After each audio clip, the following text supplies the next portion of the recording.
c'est Roman Mims, bienvenue sur Caractère Crump, épisode 11. Et on est super content d'avoir avec nous une figure féminine du crump qui est ultra importante.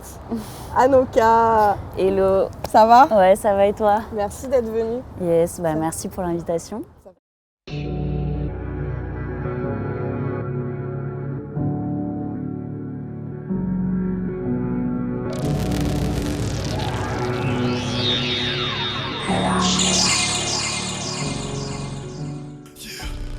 Pourquoi tu nous as emmenés ici? Et où on est? Ici, on est devant le centre culturel Jean Oudremont, qui est un centre culturel, un lieu de danse où j'ai commencé la danse toute petite à l'âge de 4-5 ans. Comment tu te présenterais pour ceux qui te connaissent peut-être pas? Sandra.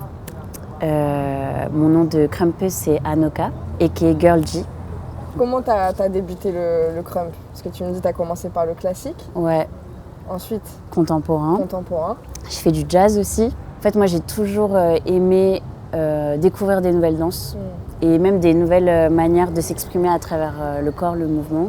En fait, j'avais déjà découvert le crump parce que j'avais une expérience avec un chorégraphe en Angleterre. Il avait développé sa matière chorégraphique qui mélangeait le contemporain, le crump et le popping. Et c'était une manière pour moi de rencontrer le crump, mais dans un contexte plus de la création déjà.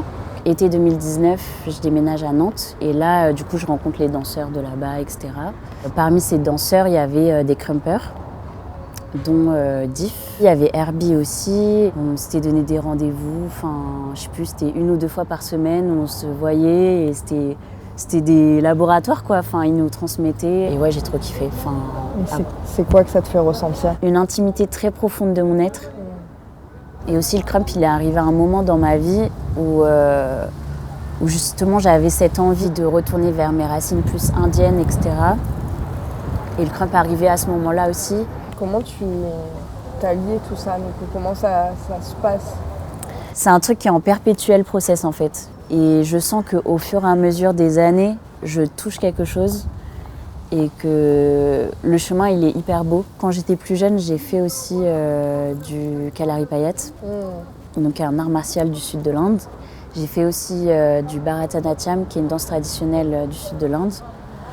C'est des choses que j'ai fait pendant mes voyages, quand j'allais en Inde, quand j'allais voir ma famille tous les étés. Et du coup, Anoka, je pense que c'est sûr même, il vient de ça, de cet alliage de toutes ces disciplines-là. Mais ouais, quand je l'avais crump, j'étais en mode vas-y, c'est comme si je repartais de zéro en fait. Du coup, des fois, c'était pas forcément évident tout le temps, parce que quand ça fait des années que tu danses, revenir à zéro, c'est pas évident. J'ai l'impression que c'est une danse qui t'attrape vachement en plus, le crump. C'est une danse tellement intense. Et en même temps, ça peut t'amener à des endroits où tu es en mode pourquoi je fais ça en fait, pourquoi je me fais du mal entre guillemets, tu vois. Et en même temps, tu te rends compte que c'est juste une rencontre avec toi-même à chaque fois et que des fois, c'est pas toujours simple. Des fois, ça va être magnifique et que en fait, ça fait juste partie du process, tu vois. Tu arrives à allier maintenant tes autres danses au crump ou tu sens que c'est vraiment... Il y a les autres danses que tu as pratiquées et le crump. Depuis 2 ans, ouais, je suis un peu plus dans cette dynamique-là. Je pense qu'avant ça, j'étais un peu plus dans cette envie d'être crump et du coup de faire des choses, de danser d'une manière pour être crump. Mais en fait, être crump, c'est juste être toi-même, quoi. Et bien sûr, si tu choisis la couleur crump pour ça, il y a des codes en fait qu'il faut intégrer, etc. Mais j'ai l'impression que être toi-même, c'est en fait encore plus crump que les codes. Et c'est des trucs aussi que j'ai beaucoup capté pendant mes voyages.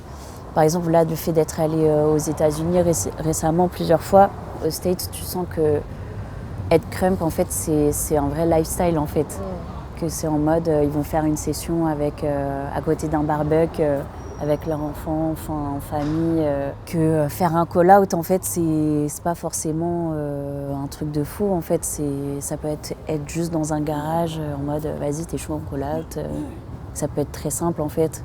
J'ai la sensation, mais peut-être que je me trompe, que le mot praise dans le crump, il te correspond beaucoup. C'est quelque chose que tu utilises dans ton crump, cette prière? Ouais, je pense que je ressens la même chose. Je pense que j'ai mis du temps à le capter aussi. Ouais, je suis vraiment grateful de cette danse pour ça en fait, pour cette ouverture vers ce côté plus spirituel. Et en tout cas, il y a quelque chose d'invisible, d'impalpable que cette danse me permet de toucher. Tu m'as parlé d'Anoka. Ouais. Qu'est-ce que c'est Anoka? Pour moi, c'est une entité. En vrai, c'est une guerrière spirituelle indienne. D'accord. C'est récemment que j'ai commencé à vraiment écrire sur ce personnage. Okay. Je pense que le blaze, il est vraiment venu de manière assez intuitive. J'avais vraiment ce nom en tête. Et en fait, Anoka, ça veut dire unique en hindi. C'est plus les sonorités en fait qui m'ont appelée. Le côté, je trouve que c'est un blaze qui a un côté à la fois très doux et en même temps un côté assez... Le K. Ouais, le K qui est en mode... c'est quand même... c'est guerrier, tu vois. Enfin, il y a quand même un truc ancré, tu vois. C'est quand tu étais en train de danser que c'est venu à toi ou c'est venu en rêve ou... C'est juste ça venait plusieurs fois et au bout d'un moment, je me suis dit, en vrai, pourquoi pas, tu vois. Et je pense que le blaze, il est venu avant de capter vraiment tout le personnage en fait. Et c'est un truc que j'ai vraiment développé aussi au cours de mes créations. Du coup, j'ai fait un premier solo qui s'appelle Urja. Urja, ça veut dire énergie en hindi aussi. Okay. Et du coup, il y avait toute cette recherche autour de l'énergie qui connecte les différentes disciplines que j'ai traversées dans mon parcours de danseuse. Du coup, toutes celles que j'ai dit, un peu contemporain, hip-hop, Kalaripayat, Bharatanatyam et Krump. En fait, il y a des énergies qui sont différentes dans chaque discipline. Mais moi, je faisais le pont, en fait. Parce que pour moi, c'est juste comment tu abordes cette énergie et comment tu abordes le mouvement qui fait que l'énergie est différente et qui fait que le mouvement est différent, mais l'énergie est la même dans le fond. Et du coup, c'est tout ce chemin-là à travers Urja qui a fait que je pense que Anoka a commencé à prendre forme. Cette création-là m'a amenée à aller encore plus loin et du coup à vouloir créer Essence. Ce qui m'anime et ce qui me motive à créer, c'est justement cette recherche de l'essence de l'être en fait. Essence aussi pour moi c'est un peu cette essence divine aussi. Ce que tu disais tout à l'heure, le praise, même entre tous, on est tous interconnectés, qu'il y a quelque chose de très... moi je vois quelque chose, je vois la vie, même en général, comme quelque chose de très universel. Et mon caractère, mon personnage Anoka, il est dans cette dimension très universelle au final. Comme une mère-terre qui a vu un peu toutes les bêtises de l'homme, un peu, mais il y a un rapport avec la mère en général. Et c'est pour ça que pour moi c'est important le côté guerrière qui est dans la nature. Là je pense plus au Kalaripayat, qui va être dans cette observation de son environnement pour pouvoir attaquer. Et aussi qui pratique cet art martial comme pour célébrer en fait le fait d'être en vie, de pratiquer son corps, de célébrer le soleil, la terre, même Dieu. Donc ça c'est l'aspect plus divin, j'ai l'impression, de Anoka. Et il y a aussi l'aspect plus humain de la mère, comme la mère qui a fait beaucoup de sacrifices, la mère qui a eu cette résilience, la mère qui a pas forcément qui a pris sur elle, la mère qui a pas forcément eu la possibilité d'exprimer son être, d'avoir la parole, de pouvoir faire les choix qu'elle voulait, tout ça quoi. C'est une image que tu as quand tu penses à Anoka, tu l'images? En image, je sais pas trop. Par contre, en mouvement, il y a des choses qui se dessinent. Il y a peut-être une image d'une Amazone un peu. Je peux l'imaginer, avec une lance, avec une longue tresse. Il y a des trucs comme ça, mais c'est pas encore très clair. Je peux l'imaginer dans la nature aussi. Et en mouvement? Beaucoup avec des ailes en fait. Il y a un truc beaucoup d'ailes en fait qui revient de quelque chose avec les bras comme si quelque chose s'envolait en fait. Avec ouais, quelque chose qui va vif vers le sol. Donc ça peut être des grandes secondes ou ouais, bah, des trucs, les genoux vers le sol. Ouais, je sens que c'est mon centre qui va vers le sol, quoi. Le open end, il va beaucoup revenir comme si, enfin, ce truc où tu prends l'espace ou c'est comme si c'était une connexion aussi avec justement avec bah, ses ancêtres. J'ai eu la sensation aussi quand j'ai regardé tes vidéos qu'il y a quelque chose de très circulaire au niveau de tes bras et du coup j'avais cette sensation aussi que tu ramenais l'énergie ou que tu nettoyais l'énergie. Tu utilises beaucoup les arm swings dans ta danse. En effet, il y a peut-être un truc d'énergie, de réalignement, de quelque chose qui, ouais, que tu chasses pour mieux se réaligner, etc. Et là, être rentrée chez Grishka, tu penses que ça va apporter quoi à Noka?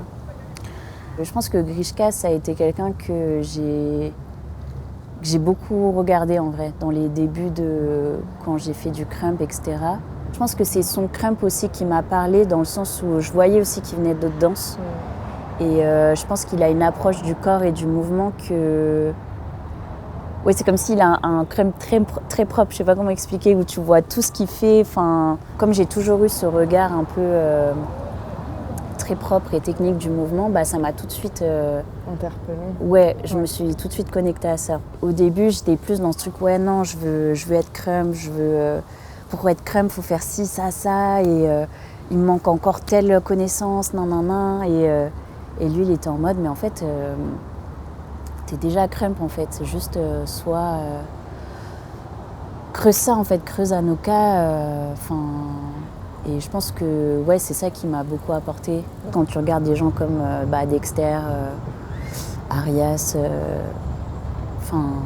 voilà, tu vois qu'il y a d'autres danses qui sont là et c'est inspirant. On peut tous être d'accord sur le fait que, en fait, ils sont crump et ils sont allés loin en fait dans qui ils étaient. Il n'y a que eux qui dansent comme eux, quoi. À qui tu aimerais faire la passe pour un prochain caractère crump? En vrai, moi, la personne à qui je pense, c'est Tsaom Oversoul. J'aimerais beaucoup avoir de ça, ouais. Il va falloir sortir de Paris pour ça. Ouais. Et bah merci beaucoup. Ouais. Merci à toi.